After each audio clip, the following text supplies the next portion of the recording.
Welcome to another episode of Ask the Expert on Contingent Workforce Strategies LinkedIn group. I can't wait for this conversation. It's been a long time coming, and I'm so excited about both the topic and the guest today. So I'm going to introduce my guest first. Cara Kresge, welcome. Thank you so much for joining me. And then I'm going to talk about a really cool topic, especially this time of year. You've done a bunch of planning. You've talked about things, what you want to do, this upcoming year, and then stuff kind of gets stalled. And so the topic today is why clients struggle and organizations struggle to get initiatives off the ground. And how do you ensure readiness of the organization to get things moving? So, Cara, thank you for being on the show. It's amazing to have you. And just a little intro on Cara. She's been in the industry for 20 plus years now, been in technology, working with the VMS side, on the managed service side of things as well, the MSP side. And then she also has been on the buy side, working as a client, running a program in-house at some of the largest organizations in the world. Recently, she's got a consulting firm and founded that as well. So I'm so excited to have you, Cara. We've known each other for a long time and always had great discussions. So thanks for being on the show today. Yeah, thank you. I'm really excited to be here. You're right, it is a long time coming. So thanks, Jeff. So, why clients struggle to get initiatives moving forward, right?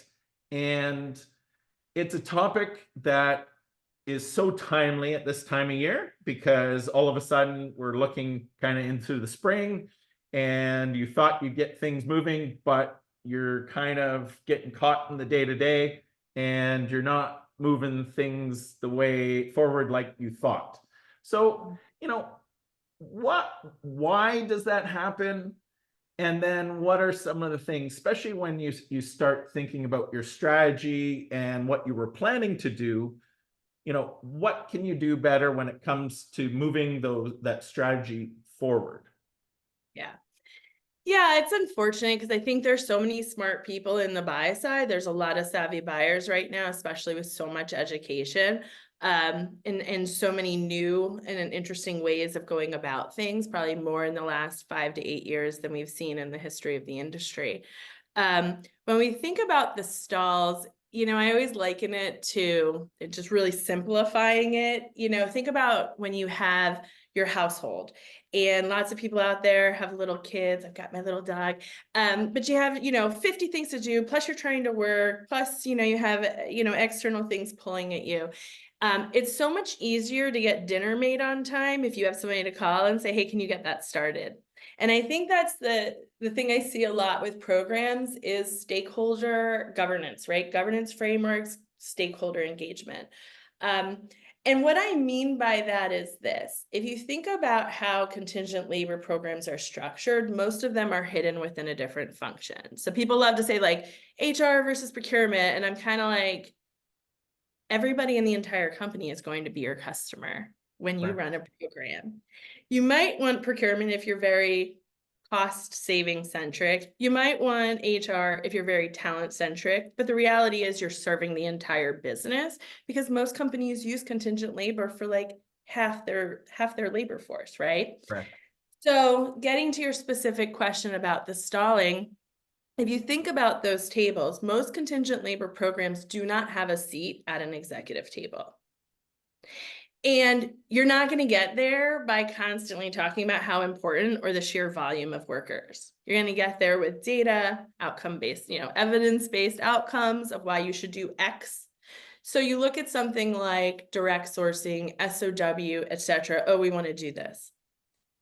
If you don't have a seat at that table, you need to be able to create your own table with the hope that either you're going to do so much at that table and your execution is going to be so high that the people at the other table want to invite you, or that the people at your table are going to then swivel chair and say, you know what, we really need to invite Jeff because he's working on this initiative and there's all of this value. So you first have to have that really strong governance team and need to be able to understand what are the OKRs of every function at that table, legal, finance, what's important to them. You need to understand the OKRs of your company. What are you trying to achieve? And then you need to be able to prioritize and pick which initiatives, which of the 50 things you're trying to accomplish fit with both. And then you're ready. Without Yeah. any of that, you're just to have a really good idea. And it's a really long hill Yeah. to get. And it's tough because you are having to manage so many stakeholders in a program, as well as there's so many initiatives that you can look to move forward. So when you kind of boil it back, you got to bring it back and peel the onion, let's say, and get to kind of the key things. It really is, who is at that table? Who are you part of as kind of are you in HR, your procurement led, and then work within it, but then understand what and you've said the word OKRs or the acronym OKRs. I also like saying ROI drivers, right? So Yep. ROI drivers, you often hear ROI thrown around a lot, and then people understand that there's a return on that investment that they're going to make. And so what is that? Is it better talent, faster, quicker to get people onboarded? Is it cost savings? And really understand the people at the table, your stakeholders at let's call it the adult table, right? And instead of trying to boil the ocean and have all of so many ROI drivers that it's all diluted, really hone in on a few that your organization can understand or prioritize, right? Yeah. Yeah. What? And AI's made that easier to get, right? It doesn't have to be so time consuming. I mean, you can set up a Microsoft book. Am I allowed to say that? Or a Google survey, Yeah. whatever it is. There's all of these mechanisms that are very simple to collect information. I am a little old school. I like, and partially to capture the nuance, because let's just face it, every goal has a lot, and every ROA driver has a lot of nuance to it, and sometimes some politics to boot. And so I would always say, if I were starting a program today, or even if I had a program, Gen 2, 3, whatever, the first thing I would be doing in that planning is a voice of the customer with key leaders in the company, influencers, and people who have titles, both. And those aren't always the same person. I would be interviewing and talking to and setting up 30-minute calls to say, what are those priorities? And I would be digging into nuances as I go. Okay. Once I had a more holistic view, I'd be parsing out which priorities seem to match and where they're totally divergent. If it's function specific, I might table that. It sort of depends. That's a whole conversation in itself. But I would definitely be finding that, because that's going to be the basis of a business case. Then I'd look at all the cool stuff, right? We have AI forward direct sourcing. We have high curated direct sourcing. We have SOW management. We have don't touch my SOWs. We have lots of things happening in a business and lots of opportunity to cure specific problems. So I would start prioritizing, okay, 4 out of 7 of our functions are worried about efficiency and productivity. I think that part of that is we have this very long time to fill that everybody's complaining about. Time to fill isn't something I'm really excited to cure. I'm really excited about AI. But before I can do AI, I better cure this thing everybody's mad about, right? Guess what? I can actually cure that with AI. Which of these 5 solutions cures that? Okay, let's start there.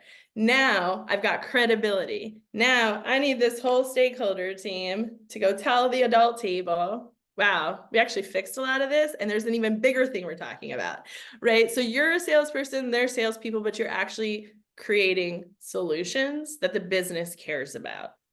Yeah, and that's so important to know your organization before you create solutions, right? And know your organization from what the needs are, but also the culture, the style, all of that, because in some cases, moving things too quickly is maybe not the best approach.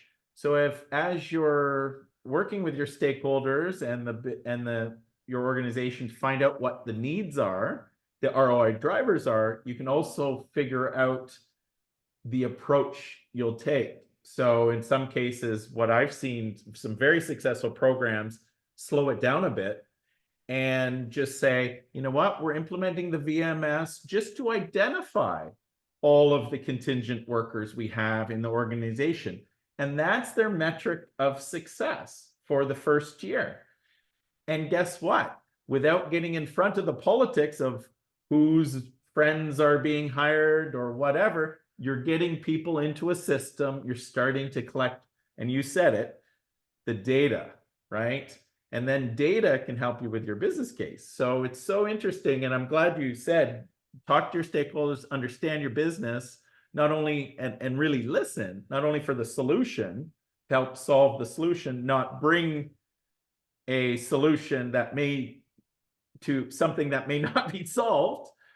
Listen for the solution, but also understand your culture and the fit, right? And the approach you're going to take, because sometimes even the best intended programs will fall flat if you don't listen to that side of things too, and the politics, let's call it, and the approach to match that approach with the style of the organization, right?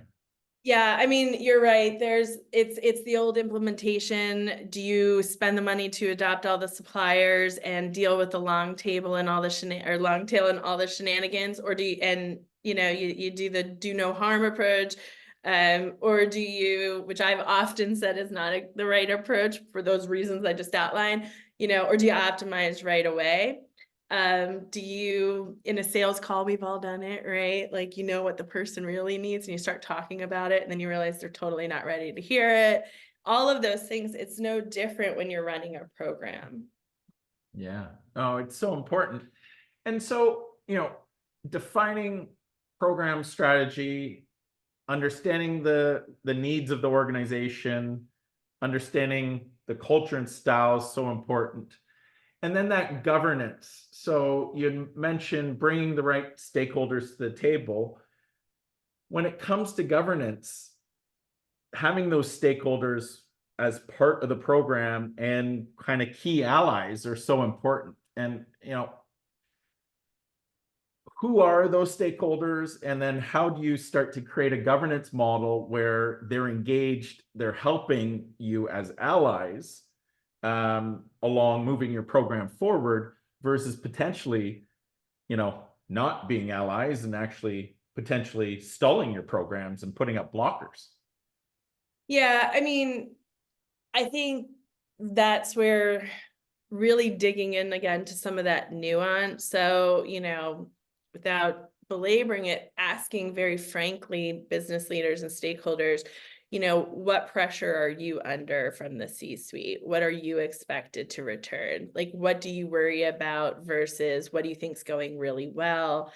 In understanding again that top line expectation, we're going to achieve X. I've had clients say diversity is a huge initiative, or savings is our huge initiative, or sustainability is our huge initiative, and understanding how labor impacts that, and then being able again to go right back into the problem that your stakeholders had.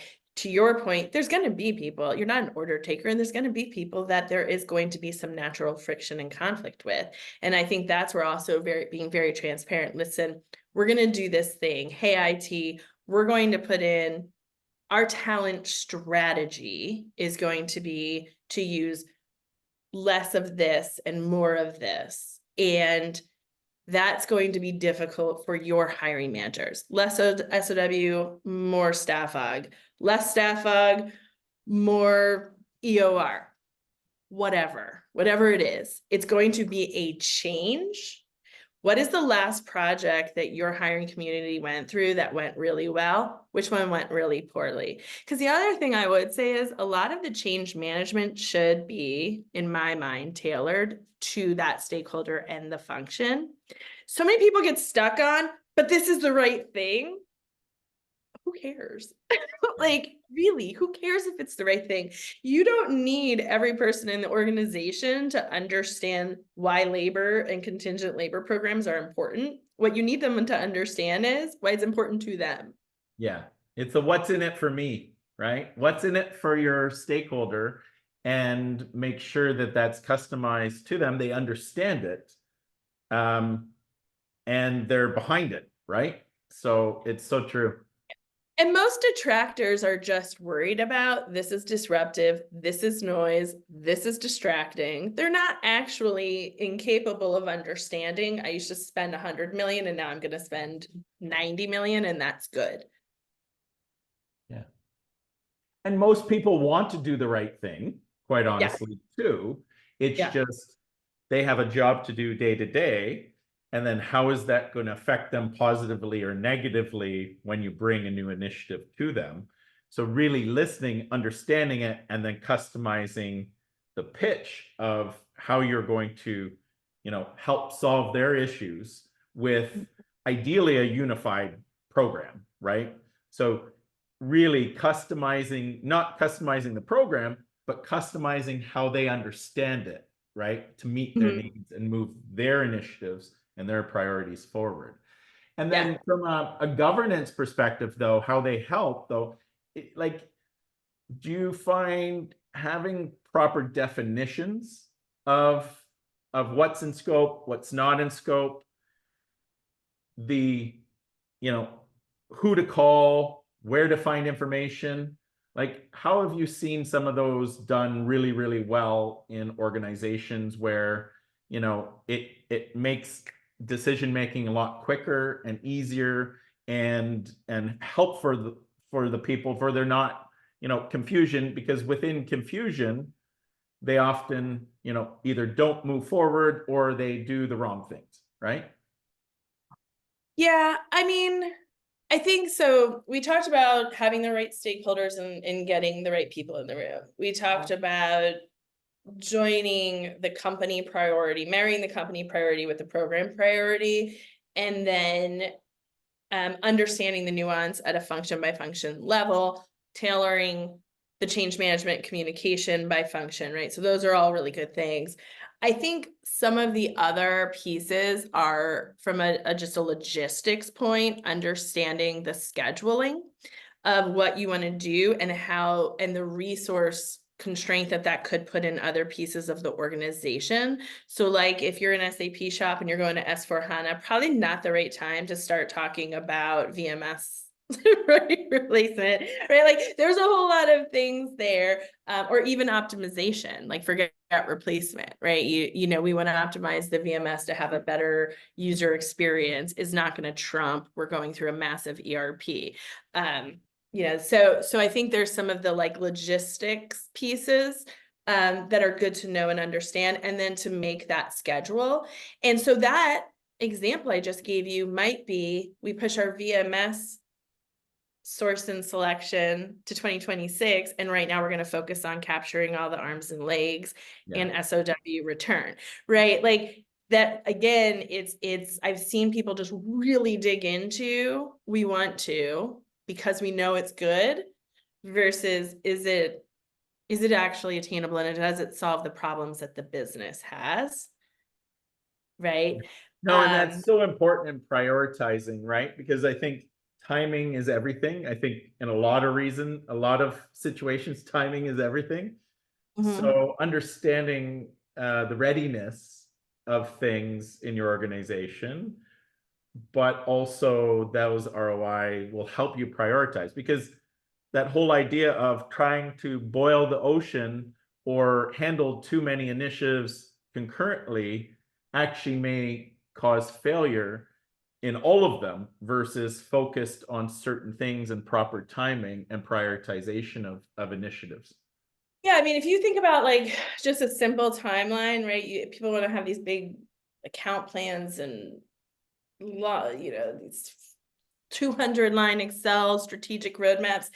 But just having a timeline with months and years that says SOW, 300 million ROI, direct sourcing, 30 million ROI, whatever, this year, you can create a 3 to 5 year strategy from that perspective with all of these stakeholder names on it. That is going to be far more impactful to an executive than a lot of information, right? The CFO is not actually trying to be a contingent labor expert necessarily most of the time. So I think just again, reprogramming the comms. The other thing is the partner selection is critical. And truly building an ecosystem that isn't dependent necessarily on one partner, but also partners that want to work together. I actually just wrote an that is 9 comprehension questions that are meant to solve specific problems. And I have a very, I have a client who might be one of the smartest people I've ever met, who is very open to trying things different ways in these sort of safe spaces. And so an RFI is a safe space, right? Yeah, it is. And so my thing is, why don't you send this RFI? Don't just send it to an MSP. Don't just send it to direct, send it across, right? Yeah. You've got a consultant, I'm here, I'll review the 20 responses and boil it down. But in that, also ask about how the partners not only solve the specific problem, but how they work with other partners. Yeah. So if you're an MSP shop and you're looking for direct sourcing, how does that work? How do you work together, right? Versus I'm self-managed. Even self-managed programs that are going out and buying things, they might not be self-managed forever. Culture, you're saying, right? I'm just going to stick with direct sourcing because it's on top of mind as it is for a lot of people. AI forward versus heavy curation. Beware of people that say, well, we can do both. Yeah. I mean, not because they can't do both, but beware of we can solve every problem. Nobody can solve every problem. Like, what is your ideal customer profile partner? Dig into Simple. Those are simple questions, and then it really is telling on the responses that you get back. Just like you shouldn't boil the ocean and take on too many initiatives.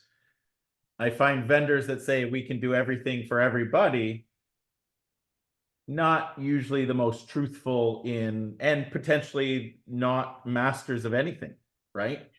Well, and what would a program look like if you have LI and professional, you have IT, you're global, and you're like, okay, for IT, we probably need to look at partners who have nearshoring expertise as we're starting to bring back business. We need to look at having very structured ways of looking at our SOW for cost control, because that's what our IT group uses. But actually, we have LI plants or whatever, refinery or nuclear sites, whatever it is, elsewhere in the country. These guys are operating on flip phones. They need, nobody screams talent pool and EOR more than that.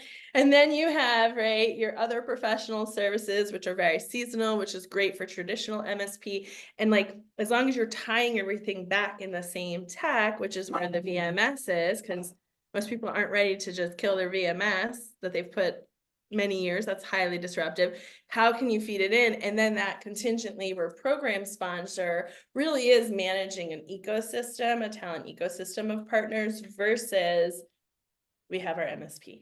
We have, now this direct sourcing really might be able to do it, wants to replace the MSP and the VMS, but my executive team's never going to do that, right? What is the way to get the best out of everyone by gluing them together, and put it in the contract that they have to work together and play with all your partners? Oh, 100%. I've seen a contract that says that. And it comes back to sometimes the timing of everything and how people can work together and the readiness of the organization, right? To do these initiatives. So it's so important for companies not to say I can do everything at once. really start to map these initiatives out and then start to prioritize based on all of the things we've talked about, and almost making it methodical in your between your priorities and timing to build that out on how you're going to do this and which initiatives you're going to prioritize first, because Right. trying to do SOW, direct sourcing, roll out a global program, it sometimes is a little bit much, right? And so it's Rarely attainable. It's rarely barely attainable. attainable. I And like what those I words. was suggesting is my mind program of the future, right? It's fit for purpose partners in the right places at the right times, and Right. Yeah. agility and ability to work together and scale is important. That might take you 3 or 4 years to get to. And there's how are you going to prioritize it and which partners do you bring in first, but you still need to be finding out if that's your goal. You still need to be buying the partner that fits into the long-term goal. Yeah. And So that's one tricky. of the things I think about too, though, is okay, I've prioritized this, and this for this year, or this and this year, right? Mhm. But you've probably sold executives on a lot more because they want to see the bigger picture and longer term and what those numbers look like, how it obtains the ROI drivers. But you're really having to take the baby steps this year, and this year, or sorry, this year, take these 2 or 3 baby steps and do them well.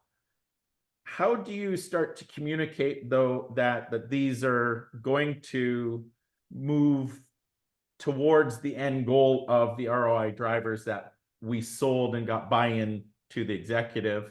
Do you kind of disclose what's next? Mhm. How do you keep people engaged in today when they wanted tomorrow, right? Let's call it, in their mindsets. Yeah, I think this is where it's really important to constantly, and chronically communicate. Like I could apply this to so many things. Org transformation is a great example. It's no different. Your program transformation is no different than an org transformation. We've all been through reorgs. What did you hate? What did you not hate as much, right? Because it's gonna cause problems. Like there's no utopia from point A to point B necessarily. So when I think about what you're talking about, it's how do I say this? It's yes, communicate the true north. That should probably be your first slide always. Communicate the steps to getting there in a way that is easily consumed, because again, not everyone you're talking to is a labor expert. Direct sourcing EOR. I just said EOR. There's probably someone out there going like, what's an EOR? Like, I don't Yes, even know. They're Googling EOR exactly. while listening, hopefully.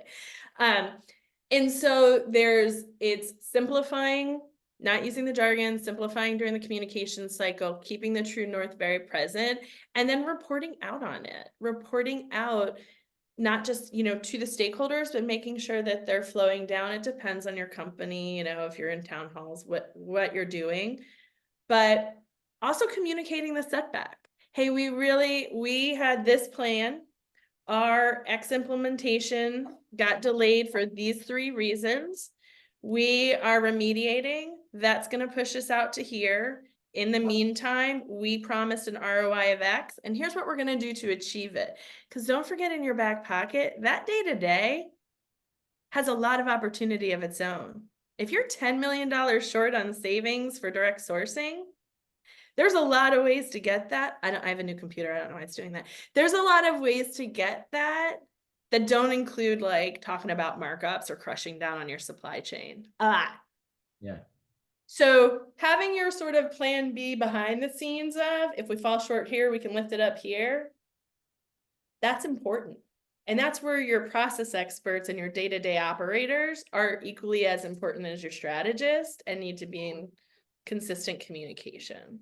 No, that's so important, right? To continue to keep things moving forward is that authentic communication. Because if you're not seen as being authentic, communications can fall on deaf ears often. And the email or the town hall that you're about to isn't well attended, and then they're not abiding by the program, rules, policies, processes, etc., because Right. they aren't consuming what you're trying to tell them because you weren't authentic along the way, right? In the communications. Yeah. Well, and you're not in touch with their pain. I mean, it really depends on the culture, but I am a fan of roadshows for certain cultures. I mean, I remember implementation of a VMS where I was on site in a refinery, and I'm talking about time cards, right? Something that to me is like second nature, which is a bad place to be. You have to remember not to let yourself get there. And somebody yelled out, like, I have a flip phone Yeah. and I don't have a desk. And I'm like, oh God, I really just messed this up so Yeah. royally, to the point where I just said to the room, I just really messed this up, Yep. because let me reframe everything. And I think you have to be that candid about it and that transparent, right? You have to really remember your audience and their day-to-day and understand that. Oh, no question. It's great advice. So, we've talked about a ton of things in really starting to think about moving things forward, right? And make sure that what you planned is ideally the initiatives that are starting to take shape and moving forward. If I was a program lead today struggling with getting my initiative moving forward, what advice would you give me, like, today? Don't be afraid to pause. Don't be afraid to pause. Some of the most successful programs out there Some of the most successful programs out there took 6-month pauses on VMS implementations, took 10-month pauses on SOW. All my partners are about to call me up screaming. But the reality is, for program leaders, understanding when you need to press pause to resolve like what problems are just natural and what problems are going to sink this initiative. You need to really keep an eye on that. Yeah. You have a whole new executive team. You don't want to just totally pause, but you might need to reconfirm. Yeah. And be kind to your partners, be honest. And use free consulting. There's a ton of us out there. It's not just me. Jeff, you and I are both part of Contingent Workforce Institute. There's 30 of us that have been in this business a very long time. I don't know anyone that won't take a call for 20 minutes with basically any program lead. Yeah. That's not just a shameless plug. I actually believe that this space has a lot of people that are very smart and genuinely want the space to Move progress. forward properly. Yeah. That doesn't help when programs stall and partners stall, Oh, right? but at the end of the day, if you have to take a step back to move things 3 steps forward in time, take that step back and reintroduce the program, reconfigure your communications, right? These types of things will earn you respect versus trying to trudge along where no one's coming with you along on that journey, right? Yeah. Because build it and they will come is often the worst strategy, right? Does not work that way. It just So does. on that note, On that note, have a great day. this has been awesome, Cara. Thank you so much for taking time to chat with us today. And, I think it's been great advice on a lot of angles of how to move things forward in your program and gain stakeholder buy-in, really listen about and help create the ROI drivers stakeholders will drive things forward with you, and really understand the timing of things. Yep. As well. So it's been an amazing conversation, and thanks so much. Okay, thanks so much, Jeff. Have a great day.